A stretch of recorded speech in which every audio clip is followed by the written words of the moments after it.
Je vous informe que ce podcast est entièrement réalisé avec des voix humaines. Alors au moment où j'exporte ce podcast pour le mettre dans mes fichiers, je me rends compte que c'est le 100e podcast. J'avais dit que je ferais un truc particulier pour le 100e, et puis en fait j'avais pas réalisé que j'étais en train d'enregistrer le 100e.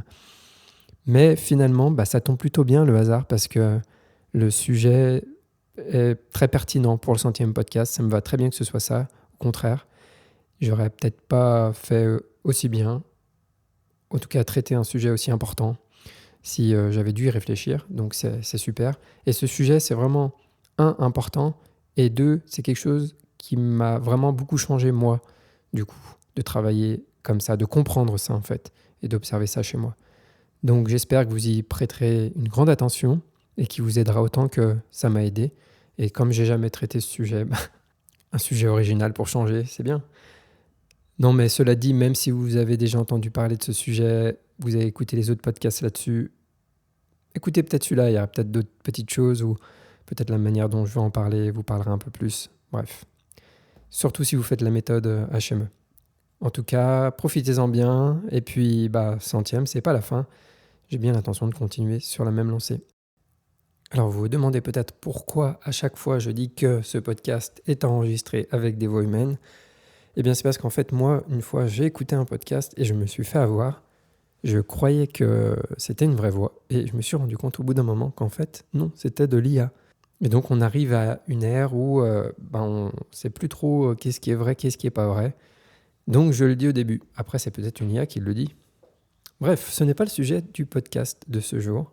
Hier, après un cours en visio, un élève me pose la question, est-ce que, en faisant cet exercice, ça doit faire cette sensation? Je résume un peu la question. Et donc évidemment, je lui dis, tu sais, il ne faut pas suivre les sensations. Je résume encore une fois. Et j'ai déjà fait 2 podcasts sur les sensations, le piège des sensations, et récemment, je m'étais déjà dit que j'allais en refaire un autre. Donc c'est maintenant le podcast, le retour de la vengeance du piège des sensations.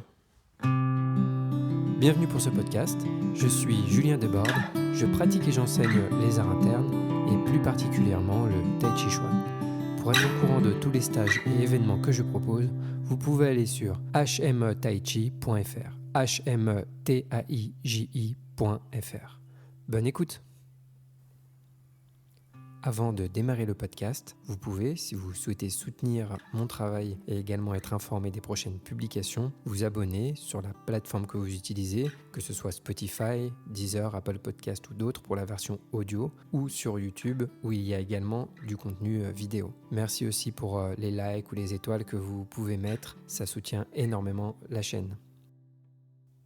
Vous savez, en ce moment, je suis en train de faire la version française de la vidéo d'Adam Missner concernant les 10 points essentiels de Yong-Cheng Fu. Et sous la vidéo du premier point ou du podcast concernant la tête suspendue, il y a un commentaire avec une question et je crois que c'est à partir de là que je me suis dit tiens, je vais refaire un podcast sur les sensations, sur le piège des sensations. Je vais vous lire le passage de ce commentaire. Je ne vous lis pas le commentaire en entier, mais juste le passage à la fin. Et donc on me demande. On dit aussi que ce point au sommet de la tête, jusqu'au Yongchuan, sous la plante des pieds, c'est vide, entre guillemets. Je trouve personnellement cela difficile, car la sensation qui doit être trouvée n'est pas forcément claire. Maintenant, cette question et ce commentaire a été publié juste sous un podcast qui termine par, c'est-à-dire, ça c'est les mots de Sifu, d'Adam, qui dit « Si vous n'avez pas le corps pour cela, vous ne pouvez pas le faire. Si vous n'accumulez pas le chi, vous ne pouvez pas le faire. Pour toutes ces choses, vous ne pouvez pas juste les faire. Ce sont toutes des strates superposées de cause à effet. » Tout ça pour dire, ce n'est pas en cherchant à ressentir du vide que vous allez être vide. C'est en suivant une méthode et des strates de cause à effet, c'est-à-dire les instructions sont des causes, on fait des choses qui créent un effet, on fait autre chose qui crée un effet. Et une combinaison de conditions de cause à effet qui vont conduire à un effet, donc à un résultat qu'on va appeler vide, même si, encore, mais qu'est-ce que ça veut dire ? On ne peut pas juste imaginer être vide, ça ne fonctionne pas comme ça. Ça ne sert à rien d'essayer d'avoir la sensation de vide. D'ailleurs, comment imaginer une sensation qu'on n'a jamais eue ? Comment c'est possible ? Et donc là, on a un autre problème, c'est qu'on part dans l'intention de quelque chose qui est futur, et en plus de quelque chose dont on n'a jamais eu l'expérience. Comment créer une sensation de quelque chose qu'on ne connaît pas? Eh bien, on ne peut pas, tout simplement. Et en plus de ça, ça ne marchera pas. On veut être attentif. On pratique avec notre attention, pas avec notre intention. Quand on cherche à produire une sensation, on a une intention de produire une sensation, c'est-à-dire de produire quelque chose qui n'existe pas actuellement, qui n'est pas encore là, puisqu'on veut le mettre en place, on veut que ça existe. Donc c'est dans le futur. Et en plus de ça, encore une fois, je le répète, on ne peut pas inventer une sensation qu'on ne connaît pas.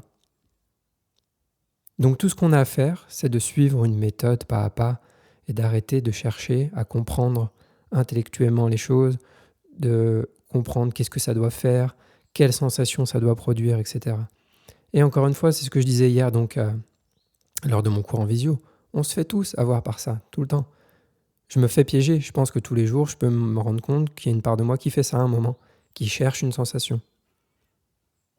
Mais j'espère que j'ai progressé et que je le fais beaucoup moins qu'avant. Voilà, et pour le mieux, puisque ça me permet de vraiment progresser. Donc, quand on écoute des discours qui nous aiguillent sur des points de tai chi, sur les principes, sur l'effet que ça doit produire, le problème et le piège qu'on peut avoir, c'est d'essayer de produire l'effet directement. On ne peut pas produire d'être vide. En plus, vide de quoi? En tout cas, simplement, le meilleur conseil que je puisse donner tout le temps, c'est de suivre les instructions avec sincérité. Donc, qu'est-ce qui peut se passer aussi avec cette histoire sensation? C'est, je fais un exercice, et cet exercice me fait vaguement penser à quelque chose que j'ai lu dans un livre, ou une vidéo que j'ai vue, ou qu'est-ce que ça peut être d'autre? Un ancien enseignement que j'ai reçu, d'autres pratiques. Et donc inconsciemment, je vais mixer avec ça dans ma tête. Et peut-être que même dans un livre, j'ai lu que ça doit produire telle sensation, que je dois ressentir ça quand je fais du tai chi, etc. Et donc inconsciemment, je vais produire une sensation et je vais avoir l'impression que l'exercice a produit cette sensation, alors qu'en fait, c'est juste ma mémoire qui s'est rappelée d'un livre que j'ai lu dans lequel ils expliquaient tel truc, et mon esprit crée un effet produit ou une sensation parce que je me dis que ça doit être ça qui est juste. Et je ne le fais pas forcément consciemment. C'est ça le piège. D'où le fait que moi, personnellement, depuis maintenant que je suis l'enseignement d'Adam, je vais plus lire d'autres livres, d'autres choses, etc. pour avoir plein d'infos à gauche, à droite, parce que ça crée de la confusion dans mon esprit. Et ça ne fait que mélanger. Ça se connecte avec l'idée de ne pas mixer aussi ça, hein, parce que déjà qu'on le fait sans faire exprès. Donc si en plus on mixe plusieurs méthodes, forcément on va faire des ponts inconsciemment entre les deux et on va mélanger les choses. Et ça devient confus en fait, c'est juste pas clair. C'est juste pas clair. Donc les sensations. Pourquoi on peut pacifier aussi à ce niveau-là? Parce que par exemple, je fais un exercice. Cet exercice me fait ressentir un truc. Je suis sûr à 99% que le lendemain, on va se faire piéger à vouloir reproduire la même sensation si on pense que c'était ça. Si par exemple je fais mon exercice, je trouve un truc et je fais « Ouah, c'est ça en fait !»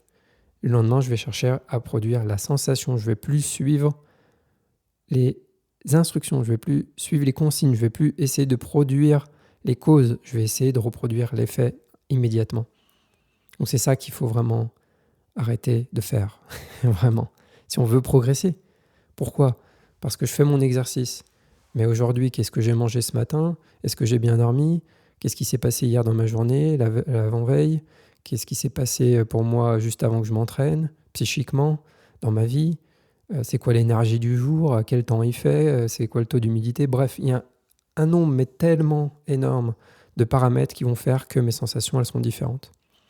Et justement hier, ça tombe bien, c'était le même jour, lors de mon entraînement du matin, je me disais c'est quand même assez dingue parce que pendant que je faisais mes exercices, c'est l'exercice de Neigong qu'on fait au niveau de l'homme, je me disais c'est dingue chaque jour, mais même les postures d'ailleurs, les postures du niveau de l'homme, chaque jour, j'ai l'impression que ce n'est pas les mêmes exercices.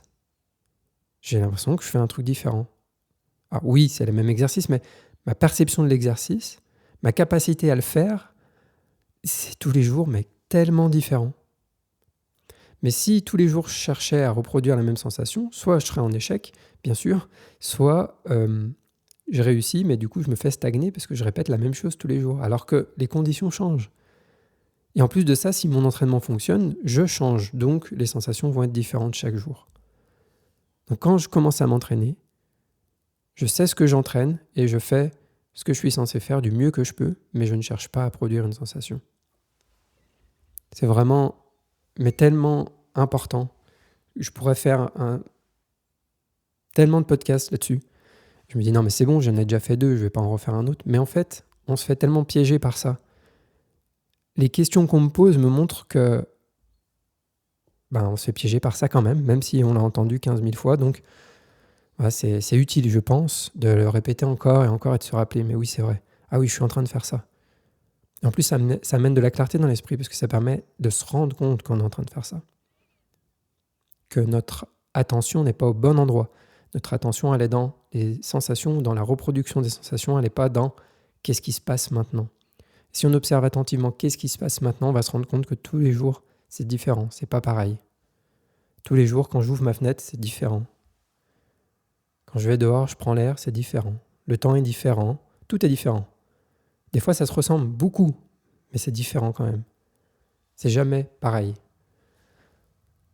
Donc, en cherchant à figer quelque chose, à reproduire exactement la même chose tous les jours, justement, on crée de la fixation, on fige. C'est plus vivant à partir de ce moment-là. On veut juste être attentif. Qu'est-ce qui se passe maintenant ? Qu'est-ce que ça produit maintenant ? Pas qu'est-ce que ça produisait hier ? Pas j'ai compris l'exercice, c'est ça, donc je refais la même chose. C'est du passé, c'est pas du maintenant, etc. Du coup, la question qui est venue après, c'est comment savoir que je fais bien ce que je dois faire ? Je résume la question. Si je peux pas me fier aux sensations. Ma première réponse, c'est la galère. C'est pas facile. C'est pas facile parce que c'est à l'intérieur, c'est de l'interne, etc. Et encore, c'est pire pour l'esprit, pour la méditation, pour l'entraînement à la méditation, etc. C'est encore pire. Je ne comprends pas qu'autant de gens pratiquent seuls, sans guide, sans enseignant, juste avec des livres, etc. Ça me dépasse en fait, alors que je l'ai fait, mais c'est juste que maintenant, je me dis, ouais, c'est tellement facile. Disons qu'il y a un truc qui est correct et, 15 milliards incorrects, de voix incorrectes. Et c'est tellement facile de ne pas aller au bon endroit. C'est comme une fréquence, on cherche une fréquence sur 10 millions de fréquences. Donc on a besoin de quelqu'un qui nous aide à trouver la bonne fréquence. Ou à s'en rapprocher en tout cas. Bref, mais pour le tai chi, comment savoir ? C'est toujours la même chose. On veut se fier à la réalité et pas aux sensations. Parce que par exemple, je peux avoir la sensation que je suis vachement ouvert, mais mon corps est complètement fermé. Ça ne m'empêche pas d'avoir la sensation d'être ouvert. Je peux avoir la sensation d'être vide à l'intérieur. Vide de quoi ? Allez, je vais donner un bout de réponse. Vide de résistance, vide d'opposition. Alors qu'en fait, je suis complètement tendu. Combien de fois, et toutes les personnes qui écoutent ce podcast et qui ont déjà fait du travail à deux, du Twishu, pousser des mains, des tests avec partenaires, etc., je pense que tout le monde a au moins fait une fois cette expérience de pousser quelqu'un, de percevoir que cette personne est très crispée et de lui dire « ouais, relâche » et que la personne en face dit « ah non, mais moi je suis détendu ». Cette personne ne ment pas, elle a vraiment l'impression d'être détendue. Est-ce que ces sensations sont fiables ? Non. Donc je peux avoir la sensation d'être vide, je peux tellement m'en convaincre d'ailleurs que j'y crois à fond, mais ça ne veut pas dire que c'est vrai, c'est pas forcément une réalité. Donc le corps, on veut l'ouvrir, on ne veut pas avoir la sensation d'être ouvert, on veut ouvrir factuellement le corps, réellement. On veut relâcher, pas avoir que la sensation, libérer, etc. Et donc faire les choses réellement et pas juste avoir la sensation qu'on le fait. Encore une fois, je peux créer plein de sensations. Et comment vérifier que c'est vrai ? Alors, à court terme, bien sûr, toujours la même chose. Qu'est-ce qui peut nous faire office de miroir ? Parce que tout ce qui est extérieur, on peut le vérifier avec miroir, caméra, etc. Mais tout ce qui est à l'intérieur, c'est beaucoup plus difficile. Là, on a besoin d'un professeur de personnes plus compétentes, de personnes plus avancées, de personnes qui ont développé ces qualités, qui savent les reconnaître et qui peuvent nous aider à nous dire non, c'est ça, oui, là, non, oui, là, c'est ça, oui, par là, non, pas par là, etc. et nous aiguiller petit à petit. La deuxième chose, c'est de développer justement la capacité à être tellement attentif, mais pas dans l'intellect. Et on croit qu'on est dedans souvent et on reste dans l'intellect. Je pense que la capacité à se tromper là-dessus est sous-estimée.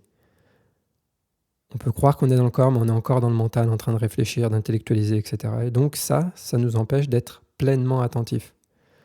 Et en développant une vraie et profonde attention, on va voir plein de choses.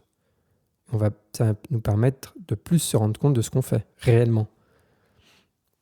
Et donc de voir, par exemple, si je suis en train de visualiser, en train essayer de créer une sensation, encore une fois, etc., etc. Essayer de me raconter un truc, en train de mentalement faire référence à un truc que j'ai lu dans le passé. Ça me rappelle mon fils qui, parfois, je dis quelque chose et même pas une minute après, il redit exactement la même chose que moi, mot pour mot. Et je lui dis, mais c'est ce que je viens de dire. Il me dit, ah bon ? Et en fait, on a une capacité, et surtout aujourd'hui où on écoute beaucoup d'informations avec les vidéos, Internet, etc. Et quand on se renseigne beaucoup sur un sujet, on lit plein d'infos, et parfois on a l'impression qu'elles viennent de nous quand on les répète. On a l'impression que c'est nous qui avons trouvé ce truc-là, alors qu'en fait on vient juste de répéter quelque chose qu'on avait entendu au préalable. Et en fait, si on développe une clarté d'esprit assez profonde, je dirais on peut se rendre compte de ça, qu'on fait ça. En tout cas, moi j'ai vu ces choses chez moi de « Oh, mais en fait ça je l'ai entendu déjà, je le répète ». Et de faire la distinction entre quand j'ai entendu quelque chose et que je le répète ou je l'ai vraiment vu moi et je l'ai compris moi parce que je l'ai vu, je l'ai expérimenté. C'est pas le même niveau de compréhension, bien sûr. Il y en a un qui est une illusion de compréhension, il y en a un qui est une vraie compréhension des choses. Donc on a besoin de développer le silence, de se taire, d'arrêter de blablater quand on pratique pour voir, pour que l'esprit soit plus stable, plus clair et voir les choses. Ça nous permet d'avoir une meilleure capacité à se rendre compte si on est en train de suivre les instructions ou pas. Et c'est ça qu'on veut savoir en fait. Est-ce que je suis en train de suivre les instructions ou pas ? Et on fait du mieux qu'on peut, bien sûr. Et au final, on va se tromper, on va faire des erreurs. Et sur le long terme, on va se rendre compte, tiens, ça ne produit pas ce que ça devrait produire ou ça produit ce que ça devrait produire. Et on va se rendre compte des écarts qu'on a fait sur le chemin et on va devoir revenir, etc. Ce qui est important, à mon avis, c'est d'essayer de ne pas se tromper trop longtemps et pas trop loin. Parfois, ça peut amener vraiment même à des problèmes. Donc, c'est bien de le voir. Et donc, entre partenaires, professeurs et profonde attention, disons qu'on se préserve de trop s'éloigner. Voilà. Mais on a de la chance, encore une fois, pour ceux qui suivent ce système. En tout cas, on a des instructions vraiment tellement claires. Et il suffit juste de les suivre. Et si on ne dit pas vous devez sentir ça, eh bien, ça ne sert à rien de demander est-ce que je dois sentir ça ? C'est pas, à mon avis, la bonne manière de voir les choses. C'est ok, je fais ça. Tiens, aujourd'hui, je sens ça. On verra demain. Le lendemain, je recommence. Comme si j'avais jamais fait l'exercice. Je suis la méthode. Je fais le truc. Ça fait quelque chose. Ah, tiens, ça fait ça. Je recommence le lendemain, etc., etc. Et j'observe ce que ça produit. Voilà, c'est pas facile. Et comme je disais, je pense que personne ne développe de vraies qualités et compétences sans se tromper, sans faire des erreurs. C'est ce qui nous permet de recalibrer et de se rendre compte de ce qu'il ne faut pas faire aussi. Parce que c'est difficile de savoir ce qu'on doit faire. Plus ça devient subtil, plus c'est compliqué. Et plus ça peut créer du doute. C'est ça que je comprends aussi. Et donc on veut mettre de la foi dans les instructions, dans les consignes, dans ok, cette personne, elle a accompagné plein de gens qui sont devenus bons et tout ça, donc je vais faire le truc et on verra ce que ça donne. Et le doute, ça freine le progrès. Mais ça, j'en ai déjà parlé aussi, le doute, c'est obligé d'en avoir, mais à mon avis, c'est important de construire de la confiance. Voilà. Donc, on n'a pas fini de se laisser piéger par ça, mais c'est quelque chose auquel, à mon avis, il est important de prêter attention, de se rendre compte qu'on fait cette erreur et d'essayer de le faire le moins possible, de moins en moins. Voilà, si ça peut aider. Et je suis sûr que j'ai oublié des trucs et que je ferai un autre podcast encore sur les sensations. Voilà, ça fait une petite pause sur la série de podcasts sur les 10 points du Cheng Fu. La suite arrive très prochainement. Très bonne pratique et à bientôt. Merci encore à toutes les personnes qui me soutiennent sur Tipeee. Et je vous rappelle que pour vous abonner au cours en ligne d'Adam Missner Discover Tai Chi, vous pouvez utiliser mon lien d'affiliation qui est en description ou sur mon site hmetaichi.fr et vous aurez, en vous inscrivant, accès à un mois gratuit. Je précise aussi que ce cours est sous-titré en français, donc n'hésitez pas à essayer ce cours en ligne. Vous avez un mois gratuit sans engagement. Très bonne pratique à vous et à bientôt.